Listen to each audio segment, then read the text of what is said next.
नमस्कार दोस्तों, स्वागत है आप सभी का मेरे चैनल असंभव कुछ भी नहीं में। मैं आपकी ट्रेनर, आपकी मोटिवेशन नीति शर्मा। फ्रेंड्स, मैं आज आप सभी की एक ऐसी प्रॉब्लम का सलूशन लेकर आई हूँ जो 80 से 90% लोगों के साथ होती है। वैसे कहने के लिए तो हम लोग बड़े से बड़े काम कर लेते हैं, लेकिन जब बात आती है हमें अपने दिमाग को केंद्रित करने की, कहीं लगाने की, तो हम धीरे धीरे हार मानने लगते हैं। एक्चुअली फ्रेंड्स, हमारा ये जो माइंड होता है ना, वो एक झालर की तरह होता है जिसमें अनगिनत बल्ब लगे होते हैं और वो बल्ब हर पल हर सेकंड फ्लक्चुएट करते रहते हैं, यानी कि जलते हैं और बंद होते हैं, जलते हैं और बंद होते हैं। और ये जो अनगिनत बल्ब होते हैं, ये होती हैं हमारी इच्छाएं, जो कि हमारे दिमाग में आती हैं और तुरंत चली जाती हैं। तो हमें पहले ये जानना होगा कि हमारा दिमाग कैसे काम करता है। लेकिन यदि मैंने ये यहाँ पर सभी डिस्कस किया तो ब्लॉग बहुत लंबा हो जाएगा। उसके बारे में मैं आपको अपने नेक्स्ट ब्लॉग में बताऊँगी कि हम अपने माइंड को कंट्रोल कैसे करें। फ़िलहाल मैं आपको बता रही हूँ कि हम अपना कंसंट्रेशन लेवल कैसे बढ़ा सकते हैं, अपने कंसंट्रेशन पावर को किस तरह से डे बाई डे ग्रो कर सकते हैं।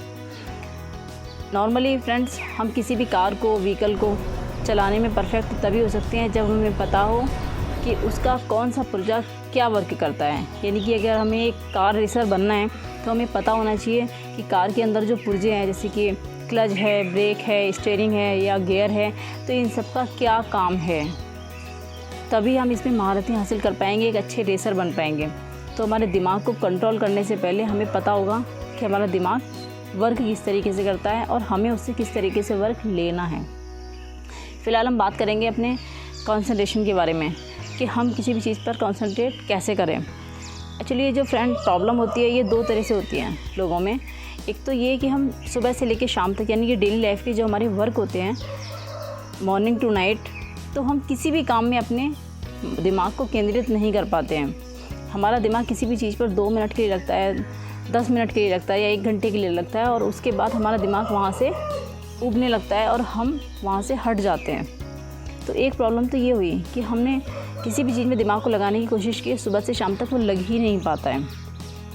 उसके लिए हमें एक छोटा सा काम करना है। उसका सॉल्यूशन ये है कि हमें कुछ टाइम के लिए अपने आप पे फोकस करना है। डेली 24 घंटे में से आप अपने लिए थोड़ा सा वक्त निकालिए।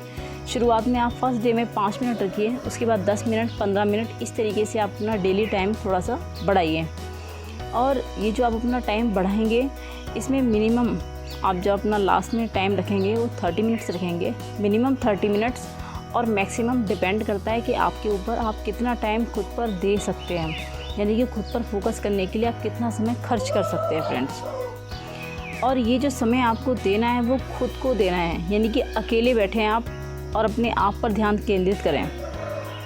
एक बात और फ्रेंड्स, अकेले अपने आप पर टाइम स्पेंड करने का मतलब होता है कुछ लोगों का कि वो 2 घंटे या 2.5 घंटा अपना मोबाइल लेके बैठ गए। भाई, आज हमारा टाइम है और हमें अपना फ्री होकर थोड़ा सा वक्त चाहिए।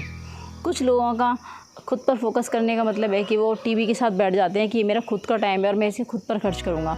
कुछ लोग बातचीत में बैठ जाते हैं, कुछ लोग फ्रेंड से गप्पे मारने बैठ जाते हैं। लेकिन सही मायने में जब हम खुद पर फोकस करते हैं तो हमें फ़ोन, टीवी, फ्रेंड्स, मीटिंग्स, इन सब से दूर हटना है, अकेले बैठना है 5 मिनट के लिए, 10 मिनट के लिए, 15 मिनट के लिए, जस्ट अलोन, जो कि टाइम आप खुद को दे पाएँ, खुद पर फोकस कर पाएँ।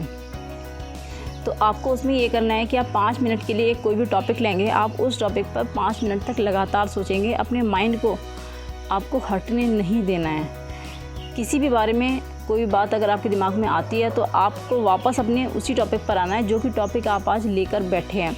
तो फर्स्ट डे हम 5 मिनट्स उस पर फोकस करेंगे, सेकेंड डे हम कोई और टॉपिक लेंगे जिस पर हम 10 मिनट्स फोकस करेंगे। इस तरह से हमें अपना फोकस लेवल बढ़ाना है। और यदि आप विदिन 1 वीक किसी भी टॉपिक पर 15 मिनट या 20 मिनट फोकस करने में सक्सेस हो जाते हैं तो इट मीन्स कि आपका कंसंट्रेशन लेवल बढ़ रहा है और आप किसी भी चीज़ पर जब चाहेंगे, जैसे चाहेंगे कंसंट्रेट कर पाएंगे, क्योंकि आपने अपने दिमाग को केंद्रित करना सीख लिया है। फिर जब आप किसी भी टॉपिक पर अपने सोच के अकॉर्डिंग कि नहीं, मुझे इस टॉपिक पर सोचना है या मुझे इस काम को करना है लगातार, तो आपका माइंड वहीं पर फोकस करेगा और आपकी ये प्रॉब्लम सॉल्व हो जाएगी।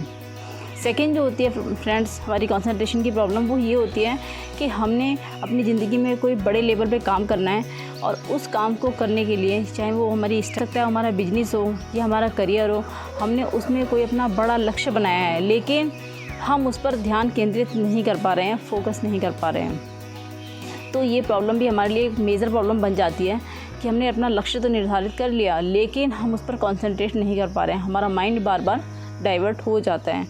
तो उसके लिए फ्रेंड्स मैं बताऊंगी ऐसी 7 स्ट्रेटजी जिनसे कि आप अपनी लाइफ को ग्रो कर सकते हैं, आप अपने करियर को ग्रो कर सकते हैं। एक, आपको जो भी कार्य बड़े स्तर पर अपने जीवन में करना है उसे एक टारगेट के रूप में बनाइए, एक लक्ष्य के रूप में बनाइए, उसे एक पेपर पे नोट डाउन कीजिए और उस पेपर को नोट डाउन करने के बाद उसकी 1-2 फ़ोटोकॉपी निकलवाइए। फ़ोटोकॉपी निकलवा के अपने ड्राइंग रूम में, अपने बेडरूम में, अपनी किचन में या आप अपने स्टडी रूम में, जहाँ भी सबसे ज़्यादा टाइम पास आउट करते हैं वहाँ लगाइए। और इसको लक्ष्य को आप जितनी बार देखेंगे आपको याद आएगा कि ये मेरा टारगेट है, ये मेरे जीवन का लक्ष्य है जिसे मुझे आगे लेके जाना है, तभी वो लक्ष्य पूरा होगा। नंबर 2, आपने जो भी अपना लक्ष्य बनाया है और उसे आपने नोट डाउन करके इसकी कॉपी लगाई है, साथ ही उसके जो लाभ हैं, उससे होने वाले जो बेनिफिट्स हैं वो भी आपको एक पेपर पे नोट डाउन करने हैं और डेली कम से कम 2 बार उन्हें पढ़ना है। एक बार सुबह उठने के बाद और एक बार रात को सोने से पहले बोल बोल के पढ़ना है, अगर हो सके तो। नहीं बोल सकते तो आप उन्हें एक बार पढ़िएगा ज़रूर, कम से कम दिन में 2 बार, ज़्यादा से ज़्यादा डिपेंड करता है आपके ऊपर, ताकि वो चीज़ आपके माइंड में रहे और वो आपको याद दिला सके कि आपने क्या लक्ष्य बनाया है। नंबर 3, फ्रेंड्स हम लाइफ में जब किसी भी एक अपॉर्चुनिटी को हाँ करते हैं तो ऐसी 10 अपॉर्चुनिटी आजू बाजू में आकर खड़ी हो जाती हैं और हम फिर वहाँ पे जाके कंफ्यूज हो जाते हैं कि हम ये करें या ये करें। मगर जो हमने डिसाइड किया है, जो हमने अपना टारगेट बनाया है, हमें उसी को लेकर आगे चलना है, क्योंकि यदि हम वहाँ पे जाके कंफ्यूज होंगे तो हम ना वो कर पाएंगे जो हम कर रहे हैं और ना ही वो कर पाएंगे जो अपॉर्चुनिटीज़ हमारे सामने आई हैं। किसी भी चीज़ में हम सक्सेस तभी होते हैं जब हम उसमें अपना 100% फोकस डालते हैं, और 100% फोकस हमारा तब पड़ता है जबकि हमारा दिमाग दूसरी चीज़ों से हटकर सिर्फ एक ही चीज़ की तरफ लग रहा हो। अगर आपने अपनी लाइफ में कोई रोल मॉडल बनाया हुआ है, आपकी लाइफ में कोई ऐसा बंदा है जिसके लिए आप सोचते हैं कि हाँ हमें लाइफ में ऐसा होना है, किसी का बिजनेस इस लेवल पर है कि आपको लगता है कि इस लेवल तक अपना बिजनेस लेके जाना है, कोई ऐसा स्टूडेंट है, कोई ऐसा आपके लिए आइडियल है जो कि आपको लगता है कि हाँ मुझे इस क्षेत्र में इसके जैसा बनना है या ये मुझे यहाँ तक पहुँचना है, तो उसका हो सके तो एक फ़ोटो प्रिंट करवाइए और उसे अपने घर में लगाइए। पॉसिबल हो तो उसकी फ़ोटो के साथ एक छोटी फ़ोटो साइड में अपनी भी लगाइए कि आपका लक्ष्य ये है, आपका जो रोल मॉडल है आपको वहाँ तक जाना है। वो आप जब जब देखेंगे आप उससे मोटिवेट हो। नंबर 4, हमने जो भी अपना वर्क सुबह से रात तक करना होता है उसकी एक टू डू लिस्ट बनाइए। एक स्टोरी की तरह नहीं, पॉइंट वाइज एक टू डू लिस्ट बनाइए और उस लिस्ट में से आप ये देखिए कि कौन कौन से ऐसे काम हैं जो आपके बिना भी हो सकते हैं या जिन्हें आप, जो अननेसेसरी हैं, जो ज़रूरी नहीं हैं और आप उन्हें इरेज कर सकते हैं जब तक कि आप अपने लक्ष्य को नहीं पा लेते हैं। नंबर 5, फ्रेंड्स लाइफ में हर चीज़ की एक कीमत हमें चुकानी होती है। तो हो सकता है आप यदि स्टूडेंट हैं या आप एक जॉब में अपनी ग्रो करना चाहते हैं या बिजनेस को ग्रो करना चाहते हैं, आप कुछ भी करना चाहते हैं, एनीथिंग एल्स से, तो उसके लिए आपको हो सकता है कि अपना जो टाइम है जो अपने फ्रेंड्स के साथ स्पेंड करते हैं वो छोड़ना पड़ सकता है। हो सकता है कि आप अपने फैमिली फंक्शंस छोड़ दें। बहुत सारे जो हमारे सुख हमें लगते हैं मगर एक्चुअली वो सुख नहीं होते हैं, वो हमें छोड़ने पड़ सकते हैं अपनी कामयाबी के लिए।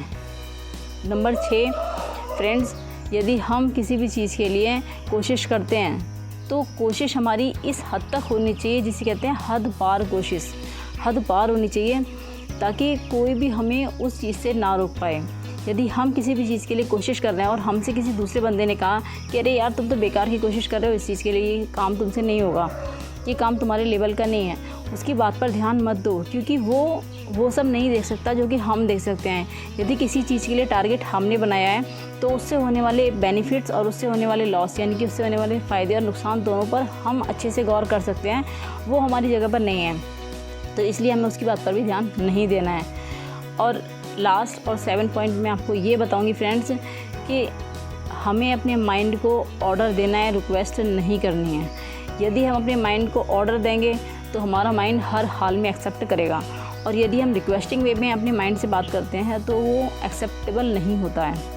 वो क्यों नहीं होता है ये मैं आपको अपने नेक्स्ट ब्लॉग में बताऊंगी कि हमारा दिमाग कैसे काम करता है और उसे कैसे कंट्रोल करना है। फ़िलहाल मैं सिर्फ यही बताऊंगी आपको कि हमें अपने दिमाग को ऑर्डर देना है, रिक्वेस्टिंग वे में बात नहीं करनी है। फॉर एग्ज़ाम्पल, हम यदि रात को 12 बजे भी सोते हैं, 1 बजे सोते हैं, 2 बजे सोते हैं और हमने सोते समय अपने माइंड को ये बोल दिया कि हमें सुबह 4 बजे कहीं बाहर जाना है, कोई ट्रेन पकड़नी है या कोई फ़्लाइट पकड़नी है जो हमारी मिस हो जाएगी, हमें 4 बजे हर हाल में उठना है, तो हमारा माइंड रात को 12 बजे से सुबह 4 बजे तक के बीच में हमें 4 बार उठा देगा। वो हमें सोने ही नहीं देगा। हमारे दिमाग में एक बेचैनी रहेगी कि हमारी ट्रेन मिस ना हो जाए, हमारी फ़्लाइट मिस ना हो जाए। लेकिन जब हम अपने दिमाग को एक रिक्वेस्टिंग वे में बोलते हैं कि कल से मेडिटेशन करेंगे, कल से हम मॉर्निंग वॉक पर जाएंगे, कल से जल्दी उठेंगे और सारा काम फिनिश कर देंगे, तो ये हमारी जो एडवाइजिंग वे होता है हमारे दिमाग से बात करने का, या रिक्वेस्टिंग वे कह लीजिए, तो वो हमारे माइंड के साथ सक्सेस नहीं होता है। हमारा माइंड उस पर कोई रिएक्शन नहीं देता है। नेक्स्ट डे क्या होता है फ्रेंड, नेक्स्ट डे हम उठते हैं, उसी डर्रे पे उठते हैं, लेट उठते हैं, आराम से उठते हैं, फिर हम सोचते हैं यार आँख नहीं खुली, अलार्म भी बजता है तो उसे बंद कर देते हैं। लेकिन जब हम ऑर्डरिंग वे में अपने माइंड को बोलते हैं कि सुबह उठना है, ट्रेन मिस हो जाएगी, तो हमारा दिमाग उस अलार्म को बजने के बाद बंद नहीं करता है, हमें अवेयर कर देता है, एकदम नींद से जगा देता है कि हमें कहीं जाना है। तो इसलिए हमें अपने दिमाग को ऑर्डर देना है, रिक्वेस्टिंग वे में बात नहीं करनी है। ठीक है फ्रेंड्स, अब मैं आपको अपने नेक्स्ट ब्लॉग में ये बताऊंगी कि हम अपने दिमाग को काबू कैसे कर सकते हैं, how to control our mind. उसके लिए ब्लॉग नेक्स्ट आएगा, आपको वेट करना पड़ेगा। यदि आप मेरी इन बातों से सहमत हैं तो प्लीज़ मुझे कमेंट बॉक्स में ज़रूर बताइएगा। यदि आपको मेरी बात कोई ऐसी लगती है जो कि सही नहीं है या आपके अकॉर्डिंग ऐसा नहीं होना चाहिए, तो उसमें क्या प्लस होना चाहिए, आप वो प्लीज़ मुझे कमेंट बॉक्स में ज़रूर बताइएगा। मैं जल्दी मिलूँगी आपसे अपने नेक्स्ट ब्लॉग में पॉजिटिव एनर्जी के साथ। तब तक के लिए नमस्कार।